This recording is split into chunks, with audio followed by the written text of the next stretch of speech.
Josh, I've always been more of a Ghani as opposed to devotional and bhakti worship prayer. But I had a really good friend who was a woman, and she was full on bhakti. She was a disciple of Yogananda, and we got along really good.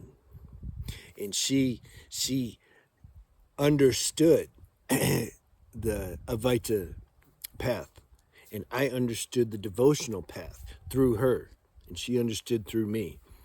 Because, see, we connected on a level that transcended the expression of what our sadhana or spiritual practice was taking.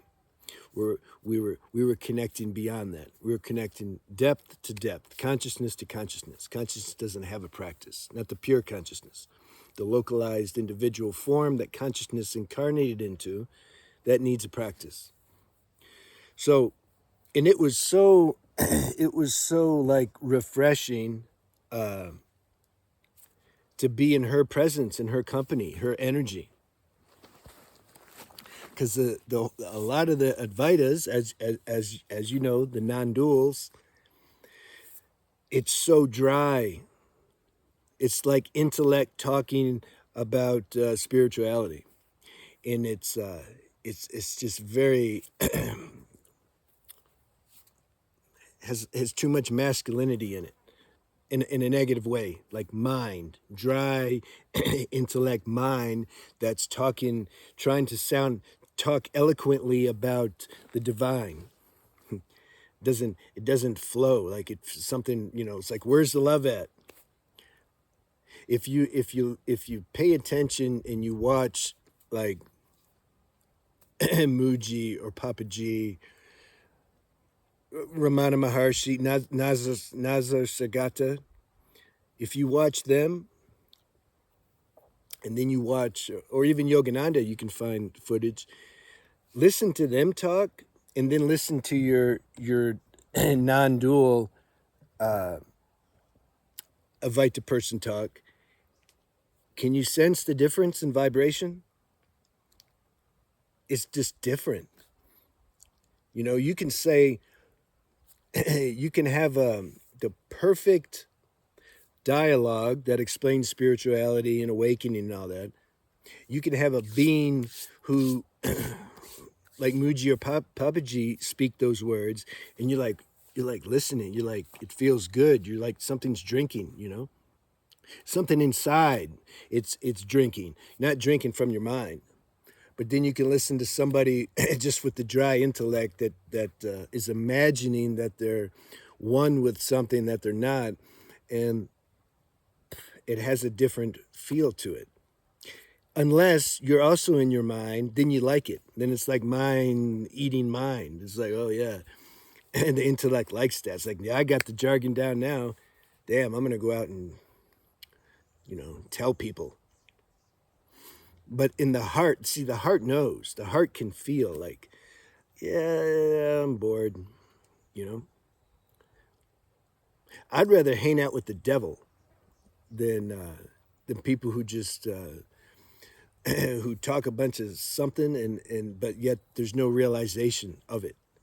At least the devil's authentic. I mean, he does what he does. He admits it. Like, yeah, this is my job, man. I'm gonna corrupt the whole planet and make everyone just stay unconscious. I'm gonna feed him a bunch of sense stimulation. This is what I'm gonna do. So he knows what he's doing. Devil, mind, ego, whatever. Just using words. So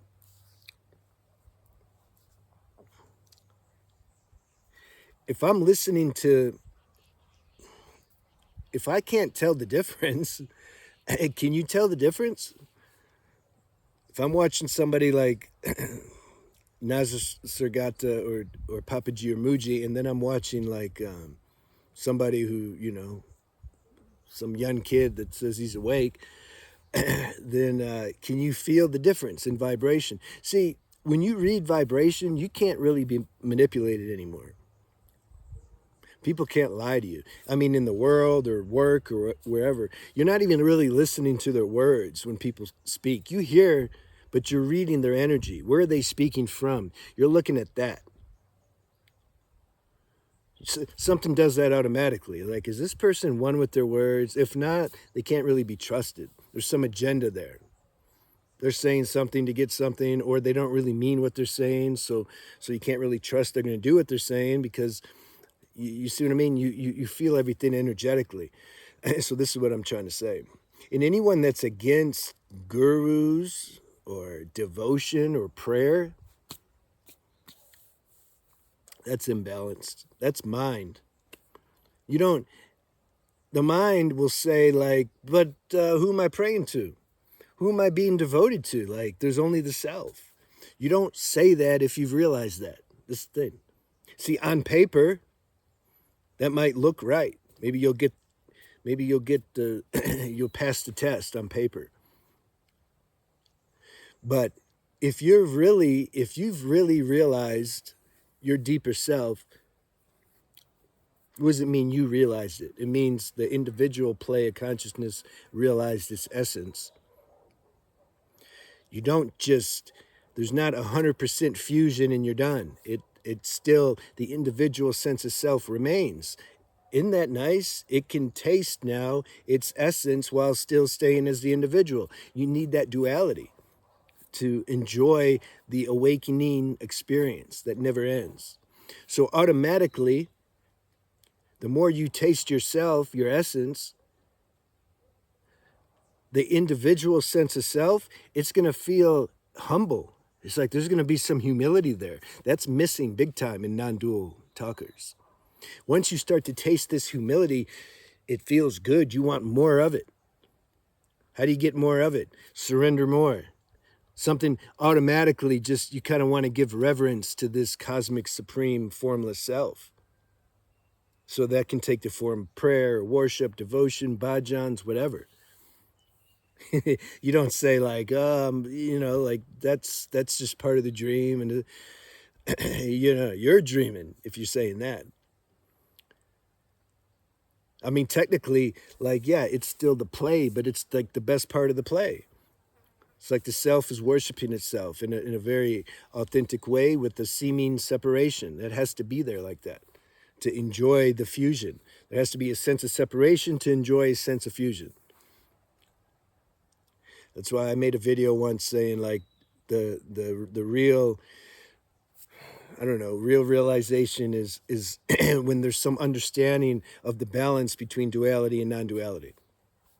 There's too many people stuck just on non-dual concepts.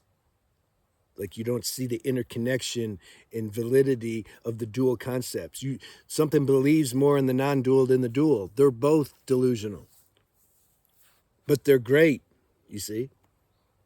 Real self's not thinking about dual, non-dual.